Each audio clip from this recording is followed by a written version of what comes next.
الحمد لله رب العالمين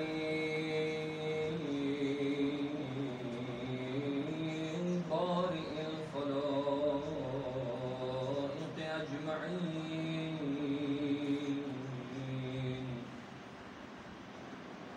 الصلاة والسلام على أشرف الأنبياء والمرسلين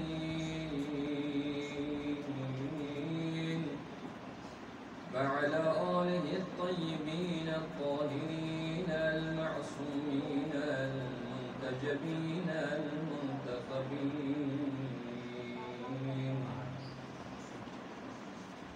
سيما على صاحب الدعوة النبوية والصولة الحيدرية والعصمة الفاطمية والحلم الحسنية والشجاعة الحسينية والعبادة السجادية والمآثر الباقية والآثار الجعفرية والعلوم الكاظمية والحجج الرضوية والجود التقوية والنقاوة النقوية والهيبة العسكرية والغيبة الإلهية. صلى الله عليك يا أبا صالح يا إمام العصر والزمان يا حجة الله على خلقه يا سيدنا ومولانا. إنا توجهنا واستشفعنا وتوسلنا بك إلى الله وقدمناك بين يدي حاجاتنا يا وجيها عند الله اشفع لنا عند الله. وقد قال رسول الله صلى الله عليه وآله وسلم: من مات ولم يعرف إمام زمانه مات ميتة جاهلية. محمد صل على محمد وآل محمد. معرفت امام زمان اور کربلا کے عنوان سے ہماری یہ دوسری مجلس. کل کے مجلس میں آپ کی خدمت میں چند نکات بیان کرنے کا شرف حاصل کیا تھا، جس میں ہم نے اس حدیث سے ریلیٹڈ اور احادیث جو کہ الفاظ کے رد و بدل کے ساتھ وارد ہوئے ہیں ان سے متعلق ہم نے بات کی اور ترجمے کی طرف ہم نے توجہ کرنے کی کوشش کی. آج اس حدیث مبارکہ کے چند اہم نکات کی طرف آپ سب کی توجہ مبذول کرانا چاہوں گا، جو کہ بہت اہم نکات ہیں. یہ نکات میرے نہیں ہیں، البتہ علماء کے بیان کیے ہوئے بڑے بڑے علماء نے اپنے کتابوں میں، جیسے حیات القلوب کی جلد نمبر 3 آپ ذہن میں رکھیے گا کہ بہت سارے احادیث اس حدیث کی تفسیر میں اور اس حدیث کے نکات کو بیان کرنے کے حوالے سے غالب ہیں، کہ جس میں رسول خدا ارشاد فرما رہے ہیں کہ من مات ولم يعرف امام زمانہ مات میتۃ جاہلیہ. اگر کوئی اپنے زمانے کے امام کی معرفت کے بغیر مر جاتا ہے تو وہ گویا جاہلیت کی موت مرا. یعنی اس وقت ہمارا امام، وقت کا امام کون ہے؟ امام مہدی عجل اللہ تعالی فرجہ الشریف. لہٰذا ہم ان کے ماننے والے ہیں اور یہ ہمارے وقت کے امام ہیں. اور جو امام عسکری علیہ السلام کے زمانے میں جی رہے تھے، ان کی امامت کے وقت میں، تو ان کے وقت کے امام زمانہ کون تھے؟ 11ویں امام۔ لہٰذا یہ جو نکات ہے ان کو اگر میں یہ کہتا کہ میرے اندر یہ جرات نہیں تھی کہ میں بیان کروں آپ کے سامنے کہ میں نے اس حدیث سے یہ سمجھ لیا، میری کوئی اوقات نہیں ہے۔ میں نے یہ کتاب حیات القلوب سے یعنی جلد نمبر 3 کا اگر آپ مطالعہ کریں گے تو اس میں ایک پورا چیپٹر ہے، اور جس میں نہیں معلوم کتنے سارے احادیث ہیں اس حوالے سے، اس حدیث کو تفسیر کرنے کے حوالے سے، کہ جس میں معصوم ارشاد فرما رہے ہیں، یہ جو تم کہتے ہو یا سمجھتے ہو کہ من مات ولم یعرف امام الزمان ہی، اگر کوئی مرتا ہے اپنے وقت کے امام کی معرفت کے بغیر، تو اس سے مطلب یہ ہے کہ اگر کوئی امام زمان علیہ السلام کی معرفت کے بغیر دنیا سے چلا جائے جبکہ وہ 11 اماموں کی معرفت حاصل کر چکا ہو،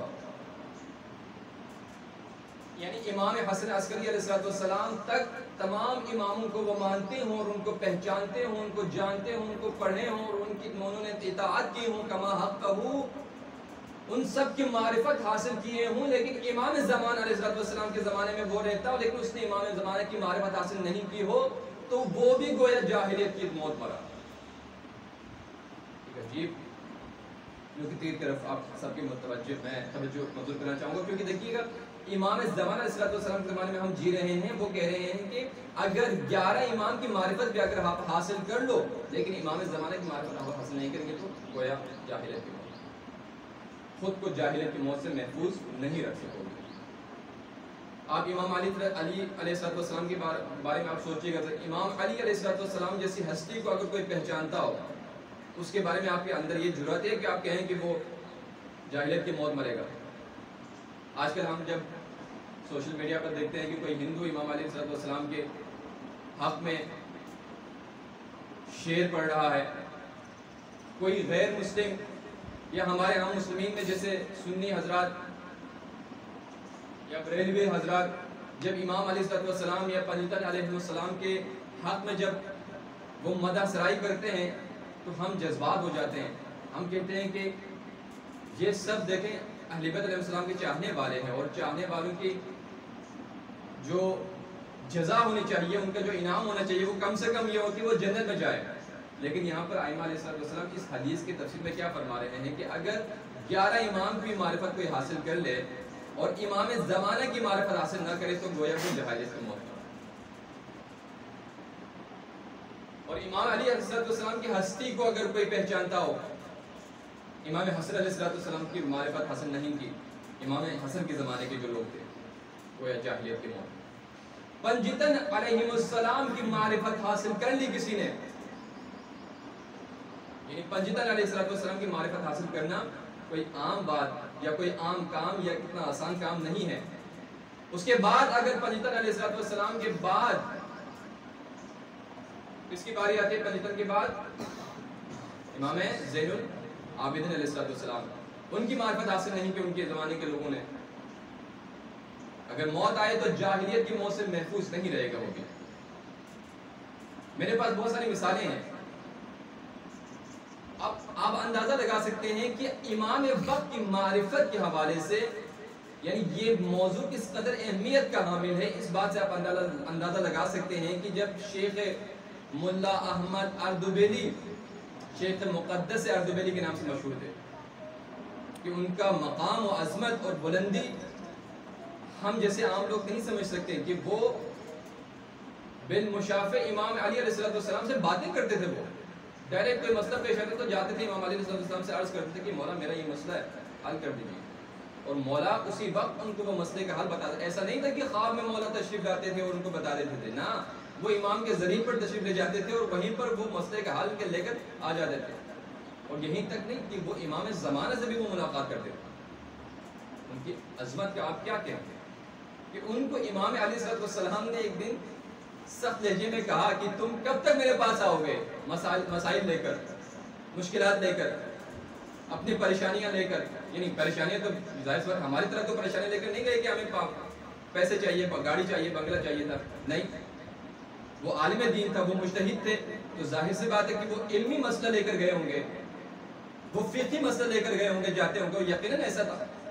تو امام علیہ السلام نے ان کو گویا ڈانٹ دیا کہ کب تک تم میرے پاس آتے رہو گے؟ کیا میرا کوئی وارث، میرا کوئی بیٹا، تمہارے زمانے میں کوئی بیٹا موجود نہیں ہے کہ جس سے تم یہ سوال کر سکو؟ تم میرے پاس ہی چلے آتے رہو، وہ کب تک میرے پاس آتے رہو گے؟ تو ایک دن ہوا یہ کہ ان کی ایک شاگرد حرم کے ارد گرد رات میں نماز شب کے لیے شاید وہ جانا چاہتے تھے، اتنے میں اس نے دیکھا کہ اس وقت کیونکہ آج کل کی طرح نہیں ہے حرم 24 گھنٹہ کھلا ہے، لیکن اس وقت بند ہو جاتے تھے رات میں اور تالے لگ جاتے تھے حرم کو، اور وہ تھا بھی چھوٹا اور اندر مدرسے کا وہ بنا ہوا تھا، پہلے حرم کے ارد گرد مدرسہ جو ابھی گھر جو بنے ہوئے اپنا جو کمرے وغیرہ بنے ہوئے اسی حساب سے اس وقت جو ہے وہ ہاسٹل بنا ہوا تھا علماء کے لیے، طلاب کے لیے، وہیں پر رہتے تھے، وہیں پر سوتے تھے، وہیں پر کھاتے تھے، جس طرح سے ہمارے مدارس کے اس وقت ہیں، تو اس طرح سے وہاں پر رہتے تھے۔ تو وہ باہر نکلے ہوئے تھے صحن میں، اس نے دیکھا کہ تاریکی میں ایک بندہ جو ہے وہ حرم کے اندر داخل ہوا ہے دروازے سے، اور وہ ذریعے کی طرف جا رہے ہیں۔ اس نے دن میں سوچا کہ آج تیری رات کی اس تاریکی میں کون آ سکتا ہے اس وقت؟ اس نے کہا کہ میں نے مخفی طور پر جو ہے وہ اس کا پیچھا کیا اور دیکھا کہ وہ ذریعے کی طرف جا رہا ہے، اور میں جب نزدیک جا کے اس کا مشاہدہ کیا کہ کون ہے، تو شاید کوئی بتی کا وہ تھا، بندوبست کیا ہوا تھا وہاں پر روشنی کا۔ اس نے کہا کہ میں نے دیکھا کہ یہ میرا استاد ہے، میرے استاد بزرگوار حضرت مقدس اردبیلی ہیں، جو کہ رات کی اس تاریکی میں یہاں پر مولا کے جو ہے وہ در پر حاضری دینے کے لیے آئے ہیں۔ میں نے سوچا کوئی ماجرا ضرور ہے۔ وہ کہتے ہیں کہ میں مخفی طور پر ان سے قریب ہو کر میں نے اس طرح سے خود کو چھپایا کہ وہ مجھے نہ دیکھ سکے، اور میں دیکھ رہا تھا کہ وہ ذریع کے دروازے کے نزدیک گئے، اور میں نے دیکھا اپنی آنکھوں سے کہ دروازے پر جو قفل لگا ہوا تھا، تالا لگا ہوا تھا، وہ خود بخود کھل گیا، اور اندر سے آواز آئی کہ اے مقدس اردبیلی اندر داخل ہو جائے۔ میں نے دیکھا کہ میرے استاد اندر داخل ہوئے، اور میں نے چاہا کہ میں بھی جاؤں اندر، لیکن کوئی ایسا معنی آیا کہ میں نہیں جا سکا اندر، میرے قدم جو ہے وہ حرکت نہیں کر رہے تھے، اور میں نے کوشش کیا کہ ان دونوں کے جو اندر جو ہے وہ جا کے کیا کریں گے۔ اتنے میں نے سنا کہ دو لوگ گویا آپس میں گفتگو کر رہے ہیں، باتیں کر رہے ہیں دوسرے سے۔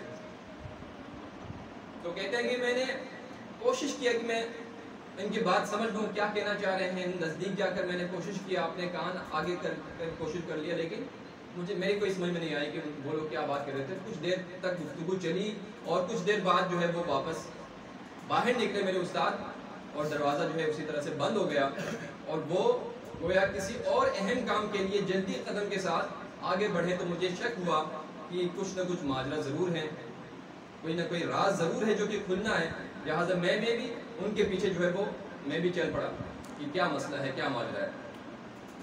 وہ کہتے ہیں کہ جلدی سے علامہ ہل جو ہے اردبیلی، مقدس اردبیلی میرے استاد، جلدی قدموں کے ساتھ وہ چل پڑے، گویا وہ مسجد کوفہ کا جو ہے وہ ارادہ رکھتے تھے، مسجد کوفہ کی طرف وہ چل پڑے۔ ظاہر بات ہے بہت دور ہے جگہ جو ہے، وہ جلدی سے چلے اور مسجد کوفہ کی طرف۔ اب یہ نہیں بتایا گیا کہ وہ سواری پر تھے، گدھے پر یا جو ہے وہ گھوڑے پر، یہ نہیں بتایا گیا، البتہ یہ کہا گیا کہ وہ چلے مسجد کوفہ کی طرف، اور مسجد کوفہ پہنچے، میں بھی ان کے پیچھے تھا، اور مسجد کوفہ کے اندر وہ داخل ہوئے۔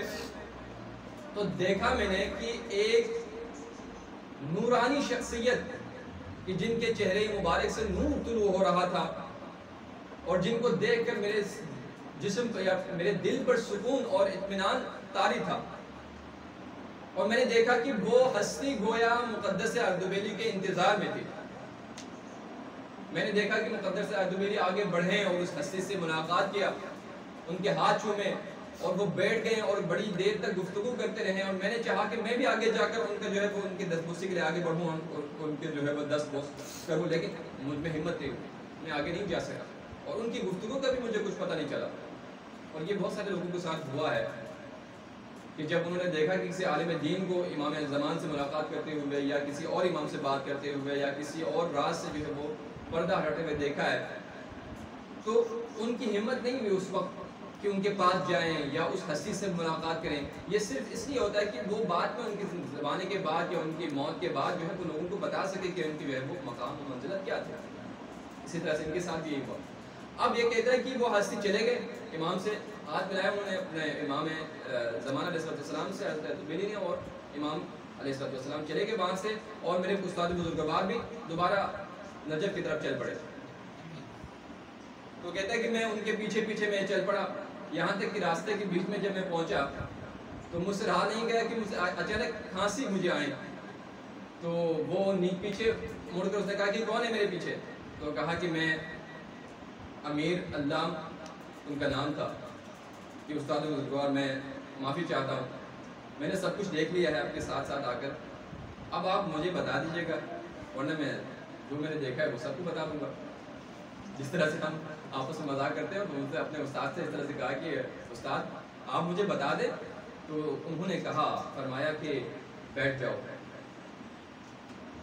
کہا کہ دیکھو پہلے میں عہد لیتا ہوں تم سے کہ جب تک میں زندہ ہوں میری زندگی میں یہ واقعہ کسی کو بیان نہیں کرتا، اور یہ سارے جتنے مولا امام زمانہ علیہ السلام سے ملاقات کے حوالے سے جتنے بھی علماء کے ساتھ مجتہدین کے ساتھ یہ واقعہ ہوا ہے، سب نے عہد لیا ہے ان لوگوں سے جنہوں نے دیکھا ہوگا کہ یہ راز، انہوں نے کہا تھا کہ ہماری زندگی میں کبھی بھی یہ راز نہیں کھلنا چاہیے، اور ان سے عہد لیا، اس کے بعد کہا کہ بیٹھ جاؤ، جب بھی مجھے کوئی مسئلہ پیش آتا ہے دینی مسئلے مسائل میں، فقہی مسائل میں، تو میں اپنے امام مولا مشکل کشا کے بارگاہ میں جا کر اس کا حل لے لیتا ہوں، اس مشکل کی جو ہے وہ اس پریشانی کا حل مولا امام علیہ السلام سے میں لے لیتا ہوں۔ اور آج یہ ہوا کہ امام علیہ السلام نے مجھے سخت لہجے میں کہا کہ کب تک میرے روزے پر آتے رہو گے اور مجھ سے سوال کرتے رہو گے؟ کیا میرا کوئی وارث زندہ نہیں ہے اس وقت؟ کیا میرا کوئی بیٹا زندہ نہیں ہے اس وقت؟ جاؤ جا کر ان سے سوال کا جواب لے لو، ان سے اپنے مسئلے کا حل تلاش کرو، ان سے وہ تمہارا انتظار کر رہے ہیں مسجد کوفہ میں، جاؤ وہاں سے جا کر مسجد کوفہ سے تم جا کے ان کے سوال کا جواب دو۔ اور اندازہ کر سکتے ہیں کہ کس قدر اہمیت کا حامل ہے وقت امام کی معرفت، کہ حضرت مولا مشکل کشا فرما رہے تھے یہ بتلا کر کہ دیکھو میں بھی جواب دے سکتا ہوں، ہر مشکل کا حل میرے پاس موجود ہے، لیکن جو تیرے امام وقت اور امام وقت اور امام زمانہ ہے اس کے حوالے سے تیرے اوپر زیادہ حق بنتا ہے کہ تو اس سے جا کر اپنے مشکلات جو ہے وہ بیان کرے، اپنی پریشانیاں ان سے جا کے بیان کرے۔ یہ ہمیں بتلا رہے ہیں کہ امام علیہ السلام کی اپنے وقت امام کے ساتھ تمہاری معرفت کا جو ہے معیار اس درجے پر بلند ہونا چاہیے، اور جب ہم اپنے امام وقت کو دل سے پکاریں گے تو آپ شک نہ کریں کہ وہ آپ کو جواب دیں گے، وہ کسی کیفیت میں آپ کو جواب دے دیں گے، اور آپ کے دل پر وہ سکون اور اطمینان کی جو حالت ہے وہ طاری ہو کر آپ اس کو محسوس ضرور کریں گے۔ ایک مرتبہ درود پڑھیں محمد و آل محمد، اللہم صلی علی محمد و آل محمد وعجل۔ لہٰذا آپ نے اس واقعے کے بعد آپ نے یہ ضرور اندازہ لگایا کہ امام عصر اور امام وقت کی معرفت کس قدر اہمیت کا حامل ہے، کہ اگر کوئی اپنے وقت کے امام کو نہیں پہچانتا تو اس کے لیے بہت ساری مثالیں آپ کے سامنے ہیں، کہ آپ دیکھیں فرقہ واقفیہ، فرقہ اسماعیلیہ، فرقہ زیدیہ، فرقہ بوہریہ، جو کہ بوہری کے نام سے آج کل مشہور ہے، بوہرہ کہتے ہیں، یہ سب کون تھے؟ یہ اپنے وقت کے امام کو نہ پہچانے کی وجہ سے گمراہ فرقے سارے۔ فرقہ بوہرہ کون ہے؟ فرقہ زیدیہ کون ہے؟ کہ امام زین العابدین علیہ السلام تک وہ آئے اور پھر امام زین العابدین علیہ السلام کی امامت کا انکار کر دیا انہوں نے، اور تین امام کو وہ مانتے ہیں، امام علی علیہ السلام اور امام حسن، امام حسین علیہ السلام کی امامت کو مانتے ہیں۔ اس کے بعد امام زین العابدین علیہ السلام کے فرزند حضرت زید، کچھ کہتے ہیں حضرت مسنہ ہے، اور کچھ کہتے ہیں حضرت زید، کہ جن کو وہ اپنے امام وقت مانتے تھے، لیکن امام زین العابدین علیہ السلام کو وہ اپنا پیشوا مانتے تھے، لیکن عبادت کے حوالے سے، علم و معرفت کے حوالے سے امام پیشوا مانتے تھے، لیکن امام وقت نہیں مانتے تھے۔ وہ لوگ کہتے تھے کہ زید بن امام زین العابدین علیہ السلام یہ ہمارے امام ہیں، تو ان کا انجام کیا ہوا؟ سب کے سب گمراہ ہو گئے. 3 اماموں کو مانتے ہیں، سب کے سب گمراہ ہو گئے. اس کے بعد آپ چل کر آئیے نیچے فرقہ اسماعیلیہ کے اوپر، 5 امام تک مانتے ہیں وہ، 5 امام اور 2 اور معصومین لگائیں، 6 7 معصومین تک مانتے ہیں. 7 معصومین کو کراس کر آئے ہیں، لیکن کہاں پر خطا کی انہوں نے؟ اپنے وقت کے امام کو ماننے پر. یعنی امام صادق علیہ السلام کے بعد امام موسیٰ کاظم علیہ السلام کی امامت کو انہوں نے اس کا انکار کر دیا. اور کہاں پر چلے گئے؟ حضرت اسماعیل، حضرت امام جعفر صادق کے بڑے فرزند. اس کی وجہ کیا تھی کہ امام جعفر صادق کے بڑے فرزند حضرت اسماعیل انہی کی حیات میں دنیا سے چلے گئے، رخصت ہو گئے، موت آ گئی ان کو، اللہ کی طرف سے بلاوا آیا. اب ان کے یہ عقیدہ تھا کہ امام وہ ہوتے ہیں جو بڑے فرزند ہوتے ہیں. بہت بڑے اجتماع میں تھے وہ کہتے تھے کہ امام کی وہ اولاد جو کہ بڑی اولاد میں سے جو بڑے ہیں وہ امام کے حقدار ہیں، لہٰذا یہ تو چلے گئے دنیا سے. اور امام خود زندہ تھے ابھی، امام جعفر صادق علیہ السلام، اور انہوں نے امام جعفر صادق علیہ السلام نے ان کے جانے کے بعد پتہ چلا کہ اب انحرافات پیدا ہونے والا ہے، لوگ منتشر ہو رہے ہیں، لوگوں کے اذہان جو ہے وہ بھرے جا رہے ہیں دشمن کی طرف سے، اور پریشانیاں مشکلات بڑھتی جا رہی ہیں. امام علیہ السلام نے خاص اہتمام کیا اپنے فرزند ارجمند امام موسیٰ کاظم علیہ السلام کی امامت کو لوگوں کے سامنے آشکار کر کے بتائیں اور ان کی نشانیاں بتائیں، اس کے لیے خاص آپ نے اہتمام کیے. لیکن اس کے باوجود بھی وہ لوگ اپنے ضد پر اٹکے رہے. جب ضد پر انسان بضد ہو کر بیٹھ جاتے ہیں اپنے ضد پر ضد دیے تو پھر وہ کامیابی کی طرف نہیں جا سکتا. بالکل آپ کوفیوں کی مثال لے سکتے ہیں، تو سب ضد پر بیٹھے ہوئے تھے، سب کو پتا تھا کہ کون ہے ہمارے سامنے. اب یہ لوگ بھی کیا ہو گئے؟ اسماعیلی. اب اسماعیلی فرقہ میں بہت سارے لوگ الگ الگ ہو گئے. اب گوہری فرقہ الگ ہو گئے، اور جو ہے وہ اسماعیلی جو کہ ہمارے گلگت میں بہت سارے لوگ تعداد میں موجود ہیں، وہ لوگ آغا خان کو اپنا امام مانتے ہیں، جو کہ آغا خان چاروں میں نہیں معلوم کتنے امام جو ہے وہ کراس کر کے آئے ہیں اس وقت. جو آغا خان چاروں میں وہ شاید ان کے امام ہیں. اور جو بوہری ہیں تو وہاں پر ان کے امامت کے وہ نہیں ہے، لیکن ان کے کوئی اور سلسلہ طریقہ ہے اپنے امام کو منتخب کرنے کے حوالے سے، اپنے پیشوا کو منتخب کرنے کے حوالے سے. لیکن یہ دونوں فرقے جو ہیں وہ یہاں پر آ کر کیا ہو گئے؟ گمراہ ہو گئے. امام وقت کو نہیں پہچان سکے. کیا یہ سب ہمارے لیے مثال نہیں ہے؟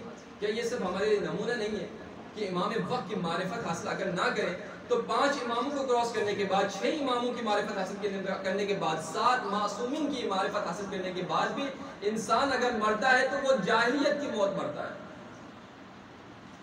اب آگے اور چلے تو ایک اور فرقہ ہے کہ جو 8ویں امام علیہ السلام کو نہیں مانتے، ان کی امامت کو نہیں مانتے. وہ کون سا فرقہ ہے؟ فرقہ واقفیہ. اس کی وجہ کیا تھی؟ فرقہ واقفیہ نے امام رضا علیہ السلام کی امامت کو کیوں نہیں مانا؟ وہ اس لیے نہیں مانا کہ فرقہ واقفیہ نے اس لیے امامت کو نہیں مانا امام رضا علیہ السلام کی، کیونکہ امام رضا علیہ السلام کے ہاں اولاد ہوئی کہاں؟ کب؟ تقریباً 48 سال جب آپ کی عمر تھی، یعنی 47 سال کے بعد اللہ نے آپ کو فرزند عطا کیا. اور جب عمر ختم ہوتی جا رہی تھی اور بڑھاپے کی طرف آپ جا رہے تھے تو لوگوں کے دلوں میں شکوک و شبہات پیدا ہونے لگے. اب شیطان بھی اسی کام کے لیے بیٹھا ہوا ہے، ورغلایا لوگوں کو کہ یہ کیسے امام ہو سکتا ہے کہ جس کے یہاں فرزند نہیں ہے. اور جو فرقہ واقفیہ کے سردار تھے اس نے امام کو خط لکھا تھا کہ اے علی ابن موسیٰ رضا، تم کیسے امام ہو؟ تمہارے کہاں تو کوئی اولاد ہی نہیں ہے، تمہارے کوئی بیٹا ہی نہیں ہے، فرزند نہیں ہے جس کو تم امامت دو. جو کہ ہم نے حدیثیں سنی ہیں پیغمبر علیہ السلام سے، پیغمبر صلی اللہ علیہ وسلم سے، کہ ان کے حدیث تو یہ ہے کہ 12 امام ہوں گے اور ہر امام کے بعد اس کا فرزند امام ہوگا. آپ کا تو فرزند ہی نہیں ہے. اس طرح کہ وہ گمراہ ہو گئے. تو امام نے ایک غصے والی کیفیت میں ان سے کہا کہ تمہیں کیا پتا کہ تم یہ کہہ رہے ہو کہ میرے فرزند نہیں ہے؟ البتہ خدا کی قسم خدا میری گود کو جلد فرزند سے جو ہے وہ بھر دے گا.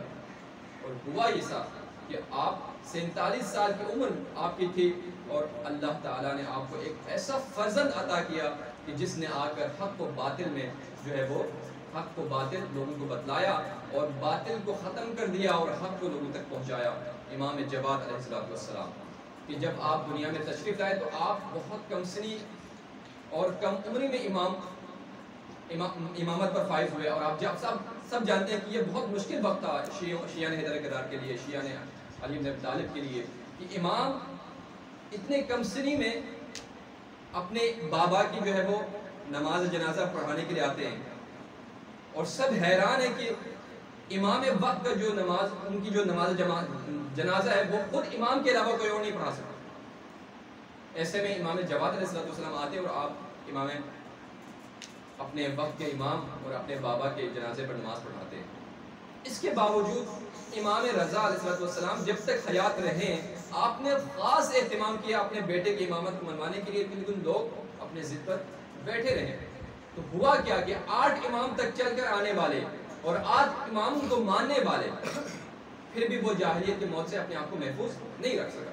اس کے بعد آپ آئیے امام حسن عسکری علیہ السلام کے متعلق پھر گمراہ ہے، اور وہ لوگ کیا سمجھتے ہیں امام حسن عسکری، ان کے بارے میں یہ ان کا گمان ہے کہ امام حسن عسکری علیہ السلام دنیا سے نہیں گئے ہیں، بظاہر دنیا سے چلے گئے ہیں، لیکن یہی مہدی موعود ہیں جو کہ ایک دن ظہور فرمائے گا۔ امام حسن عسکری ایک امام کے فاصلے پر، ایک امام کے فاصلے پر، یعنی امام حسن عسکری تک آئے ہیں اور اسی کو مہدی موعود کہہ رہے ہیں۔ اور جو فرقہ واقفیت ہے وہ بھی یہی کہتے تھے کہ ہمارے جو امام ہے وہ مہدی موعود ایک دن رجعت کرے گا۔ اسی طرح سے فرقہ جو ہے وہ اسماعیلیہ بھی یہی کہتے تھے کہ یہی ہمارا جو امام ہے وہ ایک دن جو ہے حضرت اسماعیل اللہ کی طرف سے ظہور کرے گا۔ سب کے متعلق یعنی امام زمان علیہ السلام بنائے گئے اپنے اپنے۔ آپ نے اندازہ کیا کہ اگر امام وقت کی معرفت حاصل کرنے کے لیے اگر ہم کوشش نہیں کریں گے، اہتمام نہیں کریں گے، تو گویا 11 اماموں کو ماننے والے بھی گمراہ ہو سکتے ہیں۔ اب آپ کی ذمہ تمام، اور آپ جانتے ہیں کہ آج کے دن میں معمولاً سفیر امام حسین علیہ السلام کی مجلس پڑھی جاتی ہے، اور یہ سب نتیجہ تھا کربلا کہ وقت کے امام کو لوگوں نے نہیں پہچانا اور امام کو قیام کرنا پڑا۔ اور جب لوگ امام کو پہچانے بغیر، امام کے لیے آمادہ ہوئے بغیر الاجل الاجل کہہ کر امام کو بلایا جاتا ہے اور امام کو بلاتے ہیں، تو ان کا حال وہی ہوگا جیسے سفیر امام حسین علیہ السلام۔ اتنے خطوط آئے ان کی طرف سے، بوریاں جو ہے وہ بھر گئے۔ امام حسین علیہ السلام نے اطمینان حاصل کرنے کے لیے اپنے بھائی حضرت مسلم ابن عقیل کو اپنا سفیر بنا کر بھیجا کہ یہ میرا بھائی ہے، ان پر میرا اعتماد ہے، اور جو ان کا حکم ہوگا وہی میرا حکم ہوگا۔ اور حضرت مسلم علیہ السلام آئے یہاں پر کوفے میں، اور کوفے والوں نے آپ کے ساتھ وہ بے وفائی دکھائی کہ تاریخ اس کی مثال دیتی ہے۔ اور حضرت مسلم علیہ السلام باقی شہداء سے اس لیے آپ الگ ہیں، اور آپ کا جہاد باقی شہداء کے جہاد سے بہت زیادہ الگ ہے، ممتاز ہے، آپ کو امتیاز حاصل ہے۔ اور آپ یہ بھی جانتے ہیں کہ امام حسین علیہ السلام کے مقابلے میں اتنی بڑی فوج ابن زیاد نے بھیجی، اس کے مقابلے میں 72 کے مقابلے میں اس کی تعداد آپ جانتے ہیں کتنے تھے؟ 30,000 فوج، 30,000 آرمی، وہ بھی اسلحہ لیس، اور سب کے سب تیار۔ میں آپ کو اس کی وجہ بیان کرتا ہوں، اتنے لوگ کیوں بھیجے تھے ابن زیاد نے؟ 30,000 اسلحہ لیس، اور وہ لوگ تو الگ تھے کہ جن تک یہ پیغام پہنچا تھا کہ ہم حسین کے خلاف قیام کرنے والے ہیں، آ جاؤ، جو جانا چاہتے ہیں آ جاؤ، اس کے لیے بڑے انعامات ملنے والے ہیں، بڑے سونے تحائف تحائف، سب آ جائیں، سب آنے کے تیار۔ وہ لوگ تو بالکل الگ ہے، ان کی تعداد تو بتائی نہیں گئی، لیکن جو لوگ ابن زیاد نے اپنے فوج بنا کر بھیجے ہیں، اسلحہ لیس ہو کر بھیجے ہیں، ان کی تعداد بتا رہے ہیں 30,000۔ تو 30,000 کون تھے؟ صرف فوج تھے جو کہ کوفہ سے جو ہے وہ ابن زیاد نے روانہ کیا تھا۔ اب آپ اندازہ لگائیں کہ اتنی ساری فوج جو ہے وہ کیوں بھیجنے پر مجبور ہو، اس کی ضرورت کیوں پڑی اس کو؟ کیونکہ ابن زیاد نے 25 دن پہلے، ایک مہینہ تقریباً 1 مہینہ پہلے، اس نے اسی کوفہ کے گھڑیوں میں ایک بنی ہاشم کے جوان کو لڑتا دیکھا تھا اس نے، اور وہ خوف زدہ ہو گیا تھا۔ اس کی تمام فوج ختم ہو گئی تھی کوفے میں، صرف ایک بنی ہاشم کے شہزادے کو پکڑنے کے لیے اس نے روانہ کیا تھا۔ اور ابن اشعث کہتے ہیں کہ اس کی طرف سے کال آتی ہے، ایمرجنسی کال آتی ہے کہ اور فوج بھیجے، اور فوج بھیجے. وہ حیران ہو جاتے، چکرا گیا. ابن زیاد کہتا ہے کہ میں نے ایک بندے کو پکڑنے کے لیے بھیجا ہے اور تم لوگ فوج پہ فوج مانگے جا رہے ہو، یہ کیا ماجرا ہے؟ تو اس کی طرف سے یہ جواب آیا کہ اے ابن زیاد، اے عبید اللہ ابن زیاد، تو نے مجھے کوفے کے کسی بقال یا دکاندار کو گرفتار کرنے کے لیے حکم نہیں دیا ہے. تو نے مجھے بنی ہاشم کے ایک شہزادے کو، ایک مجاہد کو تم نے مجھے گرفتار کرنے کے لیے کہا ہے. لہٰذا یہ کوئی آسان کام نہیں ہے. اگر تمام دولت اسلامی کے افواج مل کر اگر اس کو گرفتار کر لے تو بھی اسے غنیمت سمجھ دو. یہ حال تھا اس پر، اور یہ تاری تھی اس کے ذہن پر کہ بنی ہاشم کے ایک فرد تمام فوج کو ختم کر سکتا ہے. اس وجہ سے اس نے خاص اہتمام کیا، کربلا میں 30,000 کا لشکر بھیجا حسین کے مقابلے میں، 72 کے مقابلے میں، اور وہ 72 کی جہاں پر بچے بھی شامل تھے، جن میں بچے بھی شامل تھے. 30,000 کا لشکر. حضرت مسلم ابن عقیل اور ان کی غربت، ان کی تنہائی، کیا وقت ہے آپ کا، کیا عالم تنہائی ہے آپ کا کہ باقی شہداء، کربلا کے شہداء بہترین شہداء ہیں دنیا میں اور کائنات میں، لیکن باقی شہداء اور آپ کے بارے میں یہ بتایا جاتا ہے کہ فرق یہ تھا کہ جب باقی شہداء میں سے کوئی شہید ہونے کے لیے جا رہا ہوتا تھا تو حسین اس کو اپنی دعا میں اس کو سوار کراتے تھے، عباس کے علم کے سائے میں وہ سوار ہوتے تھے، اور جب وہ لڑ رہے ہوتے تھے تو کبھی حسین اس کو داد دے رہے ہوتے تھے، کبھی عباس اس کو داد دے رہے ہوتے، شاباشی دے رہے ہوتے تھے. اور جب وہ دنیا سے چلے جاتے تھے، دنیا سے جب وہ گھوڑے سے گر جاتے تھے تو حسین ایک پلک جھپکنے میں امام حسین علیہ السلام اس کے سہانے پہنچ جاتے تھے، اس کے لاش کو لے کر آتے تھے. لیکن ہائے رے مسلم تیری غربت پر میری جان قربان، ہمارا سلام ہو آپ پر. یہ مجاہد، یہ تنہا مجاہد، یہ کب تک لڑتا؟ تنہا کوفے کے گلیوں میں لڑتا جا رہا ہے. نہ اسے سوار کرنے والا کوئی ہے، نہ اسے داد دینے والا کوئی ہے، نہ اسے شاباشی دینے والا کوئی ہے، کوئی موجود نہیں ہے. تنہا لڑتا جا رہا ہے. ہاں باقی شہداء اور ان میں یہ بھی فرق ہے، باقی شہداء اور ان میں یہ بھی فرق ہے کہ جب یہ نکلے ہیں تو ہر کسی سے ان کا مقابلہ ہوا ہے. کوفے کے گلی میں تنہا ہے، لیکن بس جب باقی شہداء نکلے ہیں تو وہ رجس خوانی کرتے ہوئے میدان میں مردوں کے ساتھ ان کا مقابلہ ہوا. اور جب میدان میں کسی کے ساتھ مقابلہ ہوتا ہے تو اسلحے سے مقابلہ ہوتا ہے، تیر پر تیر کے ساتھ، اور تلوار کا تلوار کے ساتھ مقابلہ ہوتا ہے، اور نیزے کا نیزے کے ساتھ مقابلہ ہوتا ہے. ہائے رے غربت مسلم، جب آپ باہر نکلے تو تیر بھی لگ رہے ہیں آپ پر، تلوار بھی چلائی جا رہی ہے آپ پر، کہیں سے پتھر بھی آ رہے ہیں. گھروں کے چھتوں پر بیٹھے عورتیں گرم پانی لے کر کوئی مسلم کے سر پر گرا رہے ہیں، آگ کے انگارے پھینک رہے ہیں. ہائے فرزند زہرا، تنہا غربت کے عالم میں کوفے کی گلیوں میں لڑتا جا رہا ہے. ہاں بس عزیزان، مسلم اور باقی شہداء میں یہ فرق تھا. تو ایک گھر میں مسلم موجود ہے، پوری رات آپ تھکاوٹ کے عالم میں ہیں، لیکن آپ سوئے نہیں. آپ کو گرم بستر اور نرم بستر عطا کیا گیا، لیکن آپ نے بستر پر توجہ نہیں کیا، کیونکہ آپ کو معلوم تھا کہ یہ آخری رات ہوگی اور میں اپنے جد مصطفیٰ محمد مصطفیٰ سے ملاقات کرنے والا ہوں. آپ پوری رات عبادت خدا میں گزارتے ہیں، پوری رات آپ نے عبادت خدا میں گزارے. اور جب صبح سورج طلوع ہونا چاہتا ہے اس وقت آپ نے دیکھا کہ عبید اللہ ابن زیاد کے فوج تو ایک ایک گھر کا حصار کرتے ہیں اور ان کے گھوڑوں کے ٹاپوں کی آواز آپ کے کانوں تک آتے ہیں. اس وقت آپ نے بلند آواز میں فرمایا انا للہ و انا الیہ راجعون. آپ نے اپنے ہاتھ میں ذوالفقار پکڑ لیا، آپ نے اپنے ہاتھ میں تلوار پکڑ لی، گویا علی اس وقت لڑ رہے ہیں دشمن سے.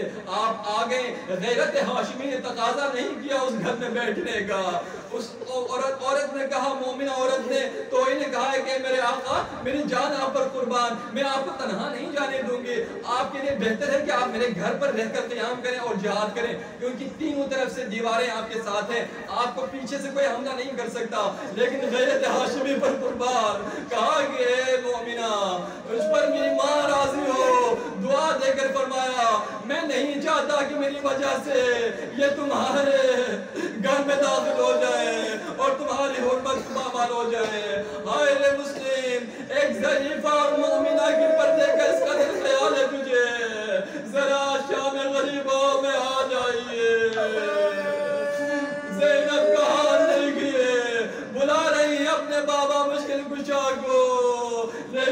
دشمن خیام حسینی میں داخل ہو رہے ہیں۔ اے عزیزان، اے آزادان مظلوم کربلا، یہ حسین کا سپاہی سفیر امام حسین علیہ السلام باہر جاتے ہیں اور اس قدر دلیری کے ساتھ آپ نے مجاہدانہ طور پر لڑائی کی، آپ نے جہاد کیا، لیکن کوئی بھی انہیں زیر نہیں کر سکتا تھا، کوئی بھی گرفتار نہیں کر سکتا تھا اگر انہیں دھوکہ نہ دیا جاتا۔ دھوکہ دے کر سفیر امام حسین کو ایک گھڑے میں اتار دیا جاتا ہے اور ہر طرف سے ان پر مشکلات، ہر طرف سے ان پر وار ہے، پتھر کہیں سے آ رہا ہے، کہیں سے تلوار۔ اب انہیں گرفتار کر کے عبید اللہ ابن زیاد کے درگاہ میں لے جایا جاتا ہے۔ اب کوئی سوال کرتا ہے مدینے میں امام زین العابدین علیہ السلام سے اس واقعے کی بات میں مختصر کر رہا ہوں۔ آپ نے 9 ذی الحج کی مجلس آپ نے سن لی ہے اور ان کے مسائل آپ نے سن لیے ہیں امام حضرت سفیر امام حسین علیہ السلام کے لحاظ میں مختصر کر رہا ہوں۔ جب امام زین العابدین لٹا ہوا قافلہ مدینے میں واپس پہنچے تو کسی روایت کرنے والے راوی نے آ کر کہا، امام زین العابدین علیہ السلام سے سوال کیا کہ اے میرے امام، میں اس وقت بھی موجود تھا جب آپ کے چچا سفیر امام حسین علیہ السلام کو گرفتار کر کے لایا گیا عبید اللہ ابن زیاد کے درگاہ میں، اور میں اس وقت بھی موجود تھا جب آپ اسیر ہو کر آئے عبید اللہ ابن زیاد کے درگاہ۔ میں نے دونوں میں فرق پایا، آپ تو امام وقت تھے اور وہ غیر معصوم ہے۔ میں نے دیکھا کہ مسلم زخمی بھی تھے اور زخموں کی حالت میں آپ نے سینہ تان کر اپنی آنکھ جو ہے وہ عبید اللہ ابن زیاد کی آنکھ پہ ڈال کر آپ بات کر رہے تھے، اور آپ نے سینہ چوڑا کر کے، آپ سینہ تان کر ایک بہترین انسان کی طرح اور آپ ایک بہترین جان باز کی طرح جو ہے وہ آپ اس کے سامنے کھڑے تھے۔ لیکن میرے امام، میں نے دیکھا کہ جب آپ آئے تھے نا، آپ جب درگاہ میں داخل ہوئے تھے عبید اللہ ابن زیاد کے، تو آپ کی نظریں جھکی ہوئی تھی، آپ کی کمر جھکی ہوئی تھی، آپ کی نظریں زمین پر تھی۔ یہ کیا وجہ تھی؟ آپ تو امام وقت تھے۔ ایک مرتبہ میرے امام نے فریاد بلند کیا، کہا کہ اے پوچھنے والے، ایسا تو نے رحم نہیں کیا، میرے سینے میں تو نے برچی اتاری، تو نے یہ تو دیکھا کہ زخمی تھا مسلم، یہ تو دیکھا کہ زخمی تھا مسلم، لیکن تو نے یہ نہیں دیکھا کہ مسلم کے ساتھ اس کی ماں بہنیں کوئی بے پردہ و چادر نہ تھے۔ ہائے میری قسمت، میں جب درگاہ میں داخل ہوا تھا تو بلویان میں میری پھپھیاں اور رسول زادیاں بے مقنا و چادر اسیر کر کے میرے ساتھ تھے۔ میں کیسے اپنے نظریں اٹھا کر دیکھتا؟ اِنَّا لِلَّهِ وَإِنَّا إِلَيْهِ